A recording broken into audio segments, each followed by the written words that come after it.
Welcome to Plugged into Christ. I am your announcer, David Grady.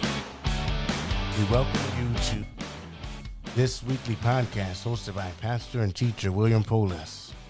Today, Pastor Polis is continuing with part 7 of his series, Hezekiah the Godly King. Pastor Polis will be reading 2 Kings chapter 20, starting in verses 1 through 11. We hope that you'll be blessed in gleaning wisdom and knowledge from the Word of God. Now, here is Pastor William Polis with our weekly podcast. I want to welcome you to our podcast. I hope it enriches you in your knowledge of the Bible and blesses you throughout the day. When I was growing up, there was a couple of influences in my life, and one of them was, of course, the Reverend Billy Graham. The other was a lady who lived long before was born and lived long before I did, and actually I remember her as she was older, and she was a prisoner of the Germans during World War II. Her name was Corrie ten Boom. I used to watch her on TV, and watch her being interviewed on shows. As you know, Corrie wrote the book The Hiding Place. And she also wrote Tramp for the Lord and Amazing Love, as well as many, many other books. She was a huge influence in my life because of her willingness to forgive those who had persecuted her in the Nazi concentration camps. I want to give you a short review of last week's podcast, which we did at the end of chapter 19. And the Bible records that the blaspheming Sennacherib is destroyed. He is destroyed by an angel of the Lord, who brought instantaneous pestilence upon his army. Now that pestilence, within a moment, killed 185,000 of his troops. That was recorded in 2 Kings 18, verse 35. It also tells us that in 2 Kings, 3 chapters we've been covering, 18 through 20, the Lord told Hezekiah through Isaiah that this was going to happen. You see it in 18 verse 7 and verse 35. And God speaks through Isaiah that the people of Judah would prosper and take root. They would take root downward, but they will also bear fruit upward, from verse 30. Now Judea is saved from Sennacherib, and he himself returns to Nineveh, and then is murdered by 2 of his sons. The third son becomes ruler in Sennacherib's place, lest the 2 other brothers, because they have fled to Armenia, which is just a little bit south and east of Turkey, and his name is Ahasuerus, but Ahasuerus does not share his father's will or want for expansion. But yet he does something interesting. He sends colonies of people to inhabit Samaria, which is the northern kingdom. It's the capital of the northern kingdom. And he does this because Assyria still owns and runs that country as a satellite country. Those people become integrated into Samaria, which is mentioned in 2 Kings chapter 17, verse 24, as well as in Ezra chapter 4, verse 2. And they become, as we know them from the New Testament, the Samaritans. And we know that Jesus met a Samaritan woman at the well, which comes from John 4, verses 7 through 30. Now, that's a little short, brief review of last week, and that brings us to today's podcast. We'll be studying 2 Kings chapter 20, verses 1 through 11. As we turn to our Bibles, 2 Kings chapter 20, we read verse 1. In those days was Hezekiah sick unto death, and the prophet Isaiah, the son of Amoz, came to him, and said unto him, Thus saith the Lord, See thine house in order, for thou shalt die, and not live. Verse 2, And he turned his face to the wall, and prayed unto the Lord, saying, I beseech thee, O Lord, remember now how I have walked before thee in truth, and with perfect heart, and have done that which is good in thy sight. And Hezekiah wept sorely. Now that word sorely from the Hebrew, if you interpret that from the Hebrew into English means bitterly.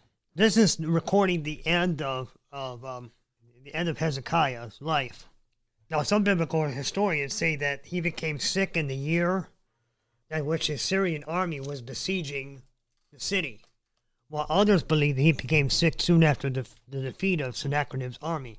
But if you look at the Bible, the evidence of the timeline in the Bible comes right from chapter 20, verse 6, when the Lord tells Hezekiah through the prophet, I will deliver thee and the city out of the hand of the Assyria, and I will defend the city for my own sake and for my servant David's sake. This clearly tells us that Hezekiah was sick, and that which would lead to his death during the time that the Assyrian army was threatening to besiege Jerusalem. Now the prophet Isaiah comes to him and tells him that the Lord has said that he needs to get his house in order because he shall die and not live. And as we know from in previous podcast, that the whole story of Hezekiah is told not only here in 2 Kings, but that story is also related in 2 Chronicles, chapters 29 through 32, as well as in Isaiah, chapters 36 through 38. The part of the story which we are covering today is from 2 Kings, chapter 20. And 2 Chronicles is chapter 32, beginning in verse 24 through 26, as well as in the entire chapter of Isaiah, and that would be 38. In verse 2, Hezekiah turns his face to the wall and prayed to the Lord. He was in grief. He was shocked to know that his time, according to what the Lord told Isaiah to tell him, was his time was coming to an end. And that would shock anybody, especially knowing that it's the Lord telling Isaiah, and it comes from the Lord who knows all things. There's nothing there that he doesn't know or cannot see. In verse 3, Hezekiah prayed and reminded the Lord that he walked before him in truth, with a perfect heart, doing what was good in the sight of the Lord. We have this truth of Hezekiah from 2 Kings, which is notated what he said and what the Lord saw in 2 Kings 18, verses 3 through 6. Notice that his heart is broken in getting the warning notice to prepare for death. And so he weeps bitterly because he's not willing to die. And notice that in verse 3, notice the piety of Hezekiah, that he humbles himself before the Lord in prayer and in abject grief. Here we have Isaiah bringing the word of the Lord to Hezekiah, and it's going through Isaiah, his prophet. Now, twice before, Isaiah brought good tidings, but now he brings devastating news to Hezekiah. Now we turn to 2 Kings chapter 20, verses 4 and 5. And now it came to pass afore Isaiah was gone out of the middle court, that the word of the Lord came to him, saying, Turn again, and tell Hezekiah, the captain of my people, Thus saith the Lord, the God of David thy father, I have heard thy prayer, I have seen thy tears. Behold, I will heal thee. On the third day thou shalt go up to the house of the Lord. In verse 4 we read that Isaiah hadn't even gotten out of Hezekiah's house. He was in the middle court of the house. He hadn't even got to the outer door. And God comes to him and says, tell him that I have heard thy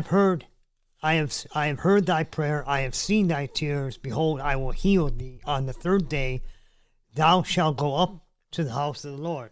You notice in verse 5, the Lord does not give a yea or a nay, but he acts upon Hezekiah's prayer and the truth of his spirit through his prayer and his bitter weeping. The Lord does for Hezekiah what he otherwise would not have done for others. The Lord calls Hezekiah the captain of his people. This is to intimate that he would reprieve him for his people's sake. In a time of war, his people could ill afford to lose such a captain.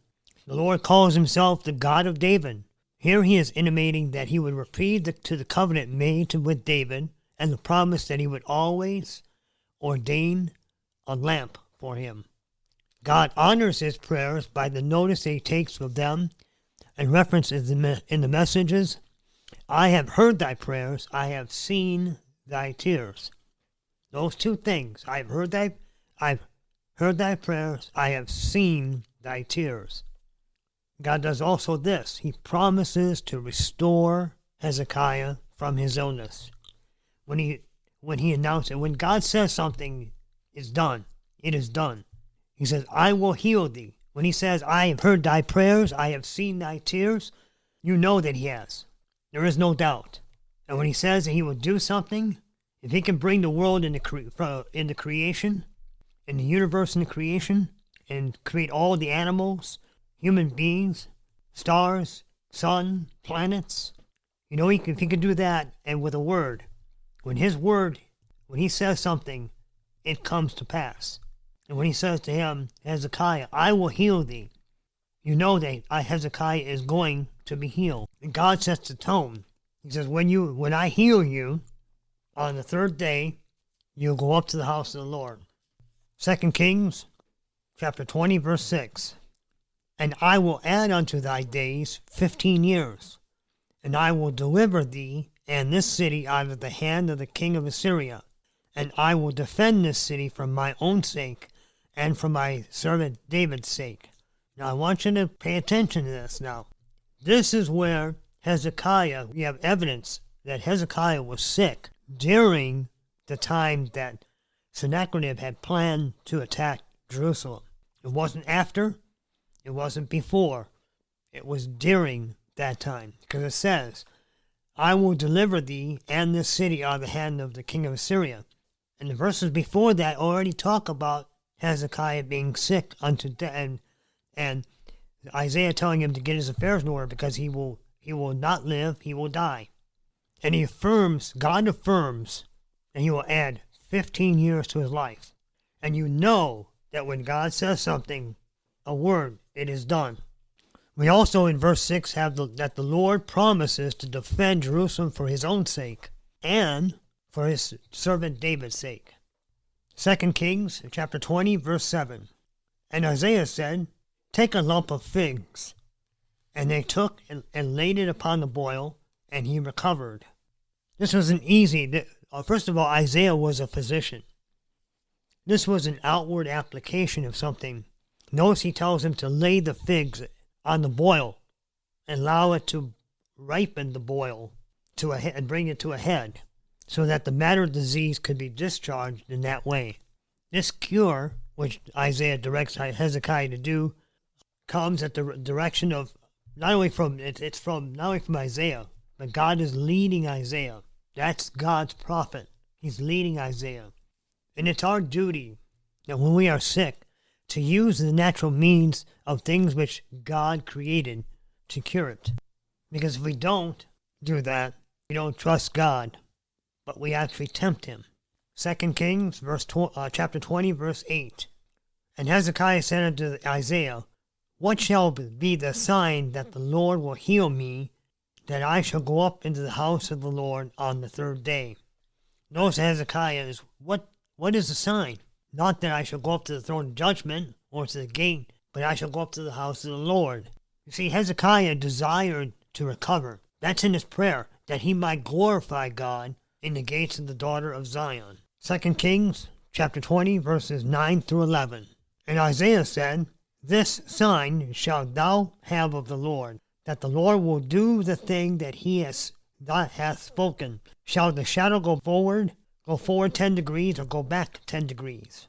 And Hezekiah answered, it is a light thing for the shadow to go down 10 degrees. Nay, but let the shadow return backward 10 degrees. And Isaiah the prophet cried unto the Lord, and he brought back the shadow 10 degrees backward, by which it had gone down in the dial of Ahaz. So what is this verse telling us here? What are these verses telling us? It's telling us that there was a dial to mark time that was created by Hezekiah's father, Ahaz. And he's asking Isaiah to ask the Lord, well, would I want the dial to go backward or forward? Well, of course, anyone would want for it to go backward, because that going backward would mean heading back towards youth. God was showing Hezekiah that through Isaiah that his omnipotence, and he was doing it to strengthen the faith of Hezekiah. Notice Hezekiah's response in verse 10. He wants him to turn it back 10 degrees. It's easy to go forward 10 degrees.